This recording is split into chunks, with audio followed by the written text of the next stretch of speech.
ఇప్పుడు మరొకరు, నేను ప్రేమిస్తూనే ఉంటాను, నా బాల్యమా నువ్వు నాకు మళ్ళీ కావాలి. నిన్ను ప్రేమిస్తూనే ఉంటాను, నా బాల్యమా నువ్వు నాకు మళ్ళీ కావాలని బాల్యపు జ్ఞాపకాలని నెమరేసుకుంటూ ఉన్నటువంటి కవయిత్రి. అమృతం కురవని రాత్రి ఒకటి ఉంటుందని గుర్తు చేసినటువంటి రచయిత్రి. అనేక విషయాల మీద అంటే నిరంతరంగా చలనంలో ఉంటూ అనేక విషయాల మీద వ్యాసాలు రాస్తూ ఉన్నటువంటి వ్యక్తి మాలతి పల్ల గారు.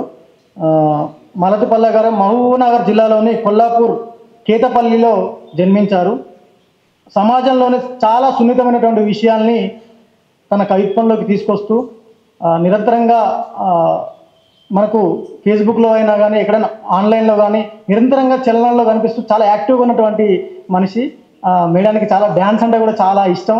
అది మనం కాబట్టి ఇప్పుడు మేడాన్ని ఫేస్బుక్లో కూడా చూడొచ్చు. కొంత పరిచయం చేసుకొని కవితలు చదవాల్సిందిగా కోరుకుంటున్నాం.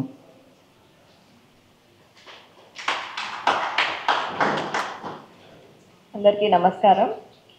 నా పేరు మాలతి పల్ల. పుట్టి పెరిగిందంతా కొల్లాపూరు వనపర్తిలో నేను చదువుకున్నదంతా. మా అమ్మమ్మ వాళ్ళ ఊరు వచ్చేసి కల్వకుర్తి తాలూకా అమనగల్లులో దగ్గర అక్తోటపల్లి, ఆదోటవల్లి అంటుంటారు. సో ఆ రెండు యాసల్ని నేను అంటే దాన్ని గుర్తుపెట్టుకొని దాంట్లో రాయాలని మాట్లాడాలని ట్రై చేస్తుంటాను. అయితే నేను ఇక్కడ ఆరకిల్లో సాఫ్ట్వేర్ ఎంప్లాయీగా పనిచేస్తున్నాను. సున్నితంగా ఉండి అంటే సింపుల్ పదాలతో కొంచెం ఘాటైన భావనను ఎక్స్ప్రెస్ చేసే కవిత్వాలు అంటే ఎక్కువ ఇష్టం. చిన్నప్పటి నుంచి ఎక్కువ అంత కవిత్వం ఏం చదవలేదు. ఏవో అంటే అమృతం కురిసిన రాత్రి, గబ్బిలం ఇట్లాంటివి చదివిన. మళ్ళీ ఈ మధ్య చదువుతున్నాను. గోపాల్ గారి దండకడిని చదివిన తర్వాత కవిత్వం అంటే ఇంట్రెస్ట్ వచ్చింది. అంటే చాలా సింపుల్గా అంత బాగా కూడా కవిత్వం ఉంటుందని నేను అనుకోలేదు. ఒక 2 ఏళ్ల నుంచే రాయడం మొదలు పెడుతున్నా. సార్ చెప్పినట్టు నేను ఫేస్బుక్లో రీల్స్ చేయడము, ఏవో అన్ని విషయాల మీద రాయడము అవి చేస్తుంటాను. నా కవితలు కూడా ఫేస్బుక్లోనే వచ్చినాయి. ఎంత రాసినా ఏం చేసినా రీల్స్ మాలతి అంటారు కానీ ఎవరు రాసే మాలతి ఎవరు అనరు. సో యాకూబ్ గారికి నేను ఈ విధంగా కృతజ్ఞతలు తెలియజేసుకుంటున్నా, అట్లీస్ట్ నన్ను ఇక్కడ పిలిచి గుర్తించినందుకు. చిన్నప్పటి నుంచి కవిత్వం రాయాలనుకోలేదు. ఎప్పుడు అదేది నన్ను కవిని కాదన్న వాడిని కవితో పొడుస్తా అట్లాంటివన్నీ వినుకుంటూ జోకులు వేసుకుంటూ పెరిగిన.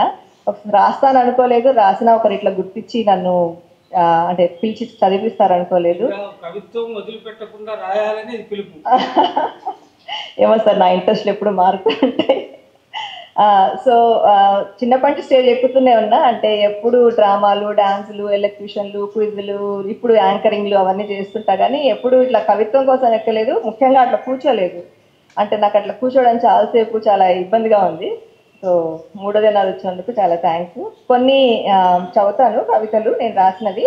ఎక్కువ కొన్ని సాంఘిక విషయాల మీద అట్లా రాస్తుంటాను. సార్ 3 లేదా 4 అన్నారు. ఇంకా ఫస్ట్ టైం కాబట్టి నేను 4 చదివి వినిపిస్తాను. ఫస్ట్ కవిత నేను రాసింది, అంటే ఇది ఫస్ట్ కవిత కాదు, నాది ఫస్ట్ చదవబోయే కవిత చైల్డ్ అబ్యూస్ గురించి. ఎట్లా చెప్పాలి? అమ్మమ్మ అన్ని ఇచ్చింది ఆ రోజు. అవతలి గురవయ్యతోటి రేకు పుస్తలు చేయించుకొచ్చింది. నల్ల పూసలేసి పుస్తల తాడు పుచ్చిన. పొలంకాడి నుంచి తాటాకు బొమ్మలు చేసుకొచ్చింది. కాలబాలయ్య అరుగు మీద బట్ట ముక్కలు అడుక్కొచ్చిన. ఆనకాగు కింద కందికట్టెలేరిచ్చింది. పంగకట్టెలు వాటి కానుగాకు పందిరేసిన. దేవులరెకెళ్ళి అక్షింతలు ఇచ్చింది. పసుపు నీళ్లు పోసి తల్వాల బియ్యం చేసిన. తలుపుగూడు తీసి ఎతికెతికి పైసలు ఇచ్చింది. జయప్రకాష్ దుఃఖంకి పోయి బొరుగులు కొనుక్కొచ్చిన. పందిరి ముందల ఎర్రమన్ను అలికిన. తెల్ల ముగ్గేసి కుంకుమ మెత్తిన. పిల్లకు పిల్లగానికి బట్టలు కట్టి బొట్టు పెట్టిన. పొద్దు కుక్కింది కానీ పెళ్లి చేయలే. తప్పుడు చేయకుండా చడీలల్ల కూర్చున్నా. చూసి చూసి అలివేలు ఇంటి కురికింది. ఏమైంది కొడుక అన్నదమ్మమ్మ. కొట్టింటి గెడదీసి మామిడి పండు తీసుకున్నా. బాయి పక్కన బండ మీద కూర్చున్నా. మాగని పండు చూస్తే మస్తు ఏడుపొచ్చింది. అమ్మమ్మకి ఎట్లా చెప్పాలి?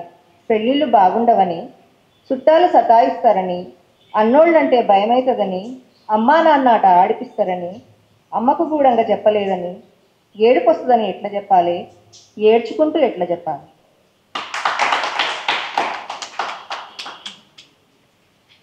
ఇది ఆడవాళ్ళ గురించి రాసిన, అంటే అన్ని విషయాల గురించి చాలా రాస్తుంటా. ఇది ఆడవాళ్ళ గురించి నాకు నచ్చింది. సక్కంగున్నవన్నరు, సెంటుమల్లి వన్నరు, సూదిని గుచ్చిండ్రు, సర్రున లాగిండ్రు. ఈకలు వీకలే, పంజరంలో పెట్టలే, ఎగరలేవన్నారు, ఎగరకూడదనిండ్రు. స్వచ్ఛంగున్నవన్నారు, చల్లగా పారమన్నారు. చెత్తను గలిపిండ్రు, కట్టలు కట్టిండ్రు. గార్వం తక్కువ చేయలే, గాడికి కట్టేయలే. బక్రీదుకు బలిచ్చిండ్రు, ఎల్లమ్మకు యాటిచ్చిండ్రు. పచ్చగున్నవన్నారు, నీడనిస్తావన్నారు. బోడిగా నరికిండ్రు, బూడిద చేసిండ్రు. ఆడదానివన్నారు, అందలం ఎక్కిచ్చినరు. అట్లనే కూసొమ్మని అడ్డాలు పెట్టిండ్రు. కిందికి దింపలే, కాలు కూడా కందలే. కట్లు దింపకుండానే కలియదిరగమనిండ్రు. చదువుకోవద్దనలే, కొలువు చేయొద్దనలే. ఆలిని చేసిండ్రు, ఆంక్షలు పెట్టిండ్రు. పుస్తెగట్టించినరు, పురుడు పోసి పంపిండ్రు. తాళిని అమ్మింటూ తాగొచ్చి తన్నిండ్రు. ఏడు వద్దనలే, ఎల్లిపొమ్మనలే. అలంకారం వద్దనిండ్రు, అడ్డం రాకనిండ్రు.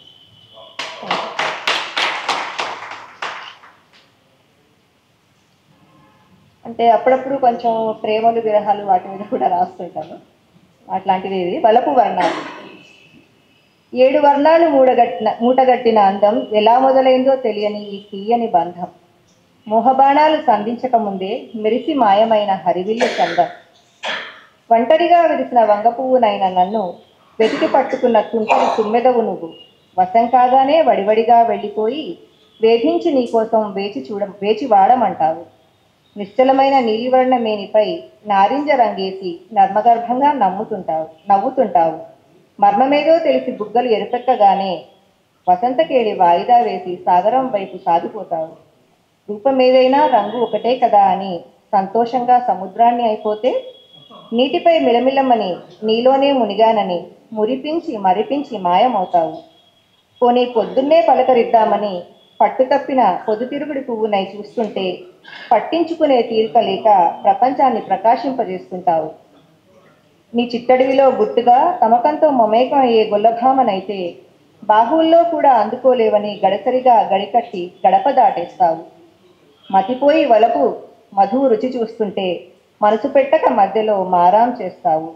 నీవే వర్ణాన్ని వరిస్తావో స్ఫురించక అన్ని రంగుల అద్దకంలో వివర్ణనవుతాను.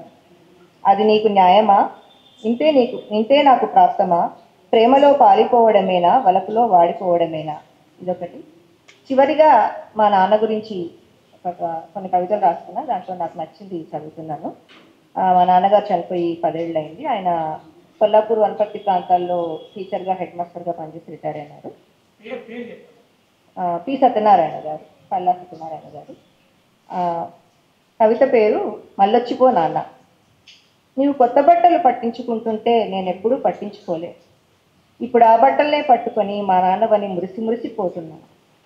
నీవందరికీ చెప్తావని నాకెంతొస్తుందో చెప్పకుంటి. ఇప్పుడు నా జీతం ఎవరికి చెప్తే సంబరపడతారా అని ఎతుకులాడుకుంటున్నా. నీతో నవ్వద్బహాడు చూసి కామత్లో కాఫీ తాగుదామనుకున్నా. ఇప్పుడు తోడు లేకపోలేని నవ్వతొచ్చిందని తణుకులాడుకుంటున్నా. నీవు పొద్దున్నే సప్పుడు చేసి నిద్ర జడగొట్టవని పోరు పెడుతుంటి. ఇప్పుడు పొద్దుమూకులు ఇల్లు నిద్రపోతుంటే పొట్టయిపోతున్నా. నీకు చుట్టుముట్టు చుట్టాలుంటే చాలని ఎక్కిరించి నవ్వుతుంటి. ఇప్పుడు నీ స్వచ్ఛమైన ప్రేమను ఎవరెవరో తలుస్తుంటే ఏడవలేక నవ్వుతున్నా. నీ ఊరికనే మాత్రలు వేసుకుంటావని ఇసుక్కొని మస్తు మాటలు అంటుంటి. మందులేవి ఏనియకుండా మట్టసంగా వెళ్ళిపోయినవని నెత్తి కొట్టుకొని ఏడుస్తున్నా. ఎందుకో అన్నీ ఇవే యాదికి వస్తున్నాయి. మళ్ళొక్కసారి వచ్చిపోనాను. కొట్లాడకుండా మాట్లాడుకుంటా. మంచి యాదుల్ని ఊటలు. సరే, నాకు ఈ అవకాశం ఇచ్చిన యాకూబ్ గారికి ధన్యవాదాలు మేడం.